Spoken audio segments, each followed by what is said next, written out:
And let's hear it for Chris Beasley.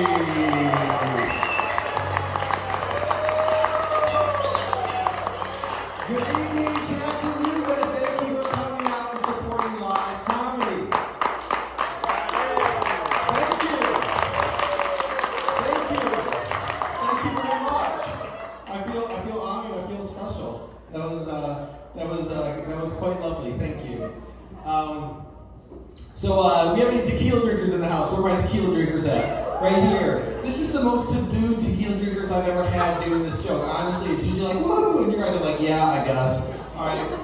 Well, actually, I don't like tequila. I don't drink it, and it's not because I don't like the flavor. No, it's because tequila lies. Tequila's gonna trick you. You see, if someone comes up to you and says, hey man, you want some vodka? Well, vodka sounds scary. Vodka sounds aggressive. Vodka sounds like a drink that's gonna fuck you up. Vodka sounds like a drink that would invade another country. But if someone comes up to you and says, hey man, you want some tequila? Well, tequila sounds fun. Tequila sounds pleasant. Tequila sounds like a drink that will lick your balls. You know, it's gonna be wet and it's gonna be pleasant, but ain't nothing gonna happen. Tequila sounds like a good idea, but it's not. It's not. It's really not. See, sure, maybe one drink of tequila is a good idea, but if you keep drinking tequila, you're going to end up handcuffed to a donkey in Tijuana. Ask me how I know. It's happened to you too, hasn't it, sir? So I'm single. I've actually been single since the donkey left me, and I'm tall, and I think being tall helps with the ladies.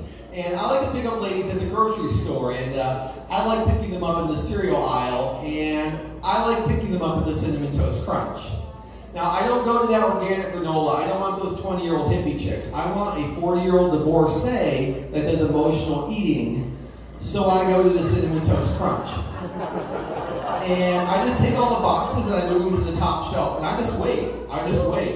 Then she won't come along, say, excuse me, sir, can you hand me some Cinnamon Toast Crunch? I'll say, sure. Shapa, shapa, shapa. Here's your Cinnamon Toast Crunch. My name's Chris. So yes, that does not work. I am still single. And now I'm also banned from Publix. I've tried app dating. I was on the apps. I was on Tinder. Some of you may recognize me from Tinder. I was the guy holding a fish. Sometimes I'd be on these apps, I'd be on Tinder, and I would see these like poly people or swingers, someone looking for a third. And it's never who you would think. It's never like the super attractive model. It's like someone overweight with blue hair and a nose ring. And her name is Crystal, but she spells it with a PH. And I think I'm just looking for one person, and the genie from Aladdin is over here working on a threesome. Let me give you some advice. Guys, let me give you some advice. If you are ever on these apps and you see a horse girl, now I'm not talking about a horse face. I'm talking about a horse girl, a girl that likes to ride horses. Do not match with her. Swipe left. No matter how hot she is, do not match with her, because I tell you what, she will never love you as much as she loves that animal. And if she's out there riding Seabiscuit, she is not riding you. And ladies, let me give you some advice. If you are on these apps, ladies, please, can we stop with the Snapchat filters? Please. Because if we meet, you're going to buy drinks until you look like your photo. And it's going to take a lot of fucking alcohol before you look like a puppy dog. I was on the app, and I matched with this one girl because she said she liked ice skating. And I love ice skating, I do. I don't know if you know, right here out by the trains at Christmas time, you can go ice skating. And I love it, I go all the time. So I matched with her and I said, hey, meet me at the choo-choo, we can go ice skating. So on the internet, ice skating means meth. Ice skating means meth. That was a weird date, and then I get home and it was super awkward. I'm like, I can't let that happen again. again, so I'll have to like research all the secret words. I'm Google, like looking up all the secret words. So turns out skiing means cocaine, and at this point I'm questioning all winter sports. Like I'm not sure what skeleton means, and I'm pretty sure luge is something sexual. I imagine with one girl, she said she was really into curling. Fuck that shit, I ghosted her, that ain't worth the risk. We have any Canadians in here? Any Canadians in the audience? Good, fuck those people, they're way too into winter sports. After Tinder, I went on Bumble, and if you don't know what Bumble is, it's just like Tinder, except the women have to message first. And I like that because I don't know how to break the ice. I never know what to say. You know, I always feel like I'm bad at it, but ladies, let me tell you, you're bad at it too. You are. I matched with this one girl on Bumble, and the very first thing she says to me, she says, "Hey, do you want to put a baby in me?"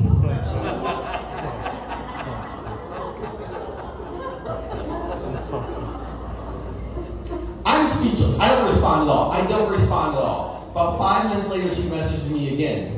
Ha ha ha, that was a joke. I'm sorry. We can't come back from this. Left swipe. I matched with this other girl on Bumble, and the very first thing she says to me, she says, "My safe word is don't stop." What is this? Did I download the wrong app? Is this like Extreme Bumble? Is this Bumble After Dark? Is this like extra hard Bumble? Like, is there not a basic version and it's something like I don't know, Bumble Junior? Oh, okay, maybe not Bumble Junior. That sounds wrong, but maybe like entry level Bumble. Maybe that's what I needed. All joking aside, I actually did eventually meet someone, and she's lovely, and we had some rough times, but she recently told me that it would have to be World War III for her to break up with me again. So shit. I have 3 kids, and she has 2 kids, so that's 5 between us. That's almost a full Brady. We have any of your parents in the house and in the audience? Like, where are my parents at? Parents over here. Parents everywhere. All right. What about parents of this one kid? Parents of this one kid. Put your hand down, man. You're not a real parent. You're not a real parent. One kid's not parenting. One kid's JV. One kid's easy mode. One kid's like your learner's permit. Like you can parent with supervision, but you don't have your license yet. Like, I know some parents of one kid, and man, these people are annoying. They think they have it so hard. They don't know what hard is. They'd be all like, "It's so hard with Billy." Some days after he goes home or goes to bed at 7 p.m., I have to have a bottle of wine because I'm just so exhausted. Because it's just me and Billy and my husband and our nanny. And his sister lives across the street. My mom helps every Thursday. I just don't know how I do it. Shut the fuck up. I'm a single father of 3 kids. I know hard. Some days all I do are clean up messes. I turn around, oh shit, there's a mess. Turn around, oh shit, there's another mess. Honestly, some days the highlight of my day, I'm cleaning up a mess, I find a half-eaten chocolate bar. That's my win. The parents of this one kid, they got this like weird love affair with their kid too, like a reverse Oedipus situation. They think their kid is the best thing ever. It's like, Billy's so smart. He's gonna be a doctor, lawyer, astronaut. He's gonna do knee replacement litigation in space. Shut the fuck up. He's gonna work at Food City just like his old man. And I get it, you know, when I had my first kid, I thought he was amazing. I thought he was the best thing ever. And parents of multiples will get this. Parents of multiples will understand this. Sure, you have your first kid and you think they're great. But then you have a second kid, now you have a frame of reference, you can compare the two. And you realize that first kid, sort of an asshole. But the absolute worst thing that the parents of the one kid do is they coddle that baby. Like, they only have 1 egg in their basket. They can let that egg turn out to be a meth head. Oh no, they don't got a backup baby, so they over-parent. And you're all like, Billy's so good. For dinner, I make him quinoa, mushroom, falafel, and he eats it all up. When he was a baby, I made his baby food from scratch. I got butternut squash from Whole Foods. Then I switched to acorn squash. It's more socially progressive. It has darker skin. For breakfast, I'm making Cheerios, not from a box. No, I press my own Cheerios. I have a Cheerio press. got from Williams-Sonoma. I only use organic milk from grass-fed cows in blue states because of the chemicals. Like, I get too, like, when I had my first kid, I was overprotective. I was a little overprotective, but then you have more kids, you chill out, you relax a little bit, and you realize if your kid wants to eat a stale chicken nugget off the back seat of your truck, that's okay.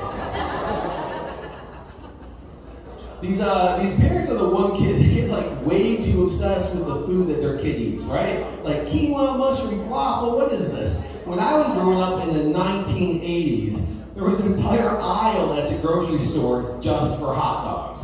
Like a bathhouse in San Francisco, it was wieners as far as the eye could see. Were they beef? Were they pork?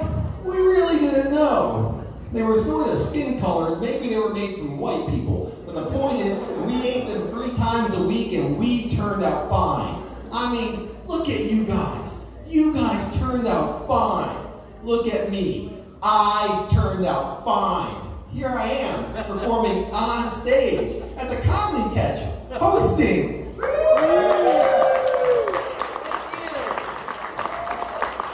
But then all the bougie white people came and replaced the hot dogs with quinoa. All right, everybody, I am Chris Beasley. I'm your host. We have a great show for you tonight. 2 more comics are coming, and they are amazing. So let's keep it going. Give a warm welcome to a comic down from Atlanta. Keep it going for Nick Murphy.